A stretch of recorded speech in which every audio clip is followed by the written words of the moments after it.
Hello বন্ধুরা, তোমরা সবাই কেমন আছো? আশা করি সবাই খুব ভালো আছো। আমিও খুব ভালো আছি। দেখো, আজকে তোমাদের সামনে একটা নতুনত্ব একটা ভিডিও নিয়ে এলাম। ব্লগ ছাড়াও অন্য এক রকম ভিডিও চেষ্টা করলাম। তো এগুলো একটা ক্লে দিয়ে মানে কিছু বানানোর চেষ্টা করলাম। আমি ফার্স্ট টাইম, এর আগে কখনো ক্লে দিয়ে আমি কিছু বানাইনি। সেদিনকে বইয়ের দোকানে যাওয়া হয়েছিল কিছু কেনার জন্য। তো সেখানে এই ক্লেটা দেখে তোজো খেলনা মনে করে বায়না করছিল। তো সেই কারণেই এটা নিয়ে আসা। তো পড়েই ছিল, তাই ভাবলাম এটা দিয়ে কিছু একটা বানাই। তো দেখতেই পাচ্ছ যে ছোট ছোট রাউন্ড বানিয়ে নিয়েছিলাম, সেগুলোকে হাতের চাপ দিয়ে দিয়ে গোল গোল শেপ করে একটার সাথে একটাকে জুড়ে রাউন্ড রাউন্ড করে নিলাম। করে নিয়ে একটা ছোট্ট গোলাপ ফুলের শেপ দেওয়ার চেষ্টা করলাম।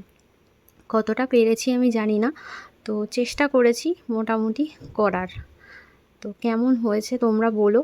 তো ফুলটা একদম ছোট হয়ে গিয়েছিল, তাই সেটাকে মানে আরেকটু বড় করার জন্য আলাদা আলাদা করে আবার রাউন্ড করে নিচ্ছিলাম।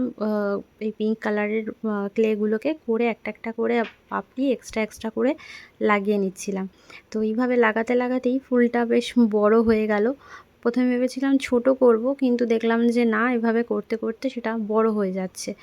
আর মানে কোনো কাজ তো একভাবে শান্তি নেই, মানে 14 বার তোজো দৌড়ে দৌড়ে আসছে আর যাচ্ছে, আর আমি বারবার ভিডিওটা বন্ধ করছি, কাজটাকে রেখে আবার দৌড়াচ্ছি। তো লাস্ট পর্যন্ত ফুলটা তৈরি হয়ে গেছে। দেখো, বেশ বড়ই একটা ফুল তৈরি হয়ে গেছে। তো ওই দেখো আবার এসে গেছে। কি বলবো, এই দেখো একটা রাবারের ঢাকনা ছিল তোজোর বোতলের। তো ভাবলাম এটার মধ্যেই দাঁতকাঠিটাকে ঢুকিয়ে একটা ডাঁটি শেপ দেবো। মানে মোটামুটি মানে যেটা আমি করতে চেয়েছি সেটা হচ্ছে তোমার একটা গোলাপের ডাঁটি থাকবে, দুটো পাতা থাকবে, এটাই তৈরি করতে চেয়েছিলাম। কিন্তু এই সাদা যে রাবারের ওটার মধ্যে দাঁতকাঠিটা ঠিকঠাক অ্যাডজাস্ট হচ্ছিল না, পড়ে যাচ্ছিল। তো এই নেপেলটা কদিন আগে তোজো কেটে ফেলেছে দাঁত দিয়ে, তো সেটার মধ্যেই লাগিয়ে দেখলাম যে না, ঠিকঠাক ওটা অ্যাডজাস্ট হয়ে গেল। তো এবার পাতা বানিয়ে নিচ্ছি। পাতাটাকেও হাতের সাহায্যে একটু শেপ দিয়ে এই কাঠিটার সাহায্যে পাতার ভেতরে জাস্ট একটু দাগ দাগ দিয়ে দিচ্ছিলাম। তো এইভাবে পাতাটাও আমার রেডি হয়ে গেল।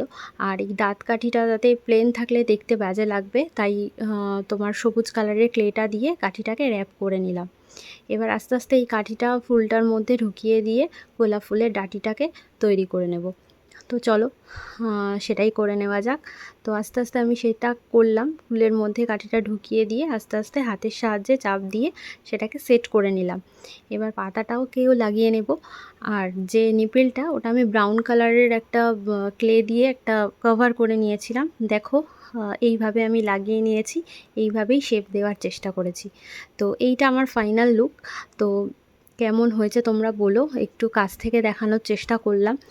আর এই যে সবুজ কালারের ক্লেগুলো তোমরা দেখতে পাচ্ছ, এগুলো নষ্ট ক্লে। সেদিন তোজো প্যাকেটটা ফাটিয়ে ফেলেছিল, তাই ক্লেগুলো নষ্ট হয়ে শক্ত হয়ে গেছিলো। ওগুলোই ফেলে দেবো, তাই একটু লুকের জন্য লাগিয়ে দিয়েছি। তো কেমন হয়েছে তোমরা সবাই আমাকে জানিও। ভালো লাগলে অবশ্যই আমার পাশে থেকো। সবাই ভালো থেকো। টাটা।